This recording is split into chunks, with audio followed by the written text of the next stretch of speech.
कहते हैं नौनिहाल देश का भविष्य होते हैं और इन्हीं को नौनिहालों को आगे बढ़ाने के लिए केंद्र सरकार और साथ ही साथ प्रदेश की योगी सरकार भी लामबंद है कि किसी भी तरीके से इन बच्चों को अच्छे तरीके से पढ़ाई मिले जिससे कि आगे चल के देश का भविष्य बन सके।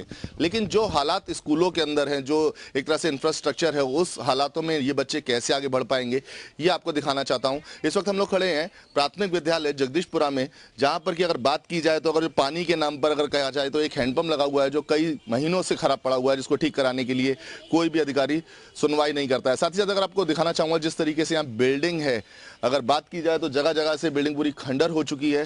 पूरे बच्चे जितने भी हैं, लगभग यहाँ पर 103 स्टूडेंट पढ़ते हैं नर्सरी से लेकर 5वीं क्लास तक, वो सभी बच्चे लगभग बाहर बरामदे में बैठ के पढ़ने को मजबूर हैं। जो बिल्डिंग के हालात हैं आप देख सकते हैं किस तरीके से पूरी बिल्डिंग जो है वो जर्जर अवस्था में है। अगर इन कमरों में बैठ कर बच्चों के साथ पढ़ाई की जाए तो कभी भी कोई भयंकर हादसा जन्म ले सकता है। वहीं अगर बात की जाए तो बच्चे यहाँ जमीन पर बैठने को पढ़ने को मजबूर हैं, जहाँ पर कि बारिश के मौसम में कभी कोई कीड़े भी निकल सकते हैं, कई बार कोई घटनाएं भी हो सकती हैं। लेकिन इसके बावजूद यहाँ बच्चे अगर क्योंकि आगे पढ़ना चाहते हैं और बढ़ना चाहते हैं, इसलिए इस स्कूल में आके पढ़ाई भी कर रहे हैं।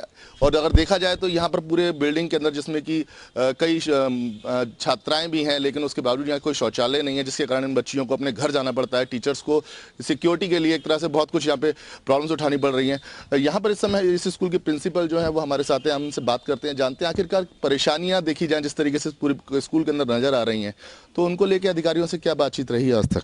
सर, इससे पहले जैसे भी कोई भी टीम यहाँ से पहले वर्ल्ड बैंक की टीम आई थी हमारे यहाँ, तो मैंने उनको भी अवगत कराया था। अपने अधिकारियों को भी जैसे आते हैं समय समय पर निरीक्षण के दौरान, तो उनको अवगत करा चुकी हूँ।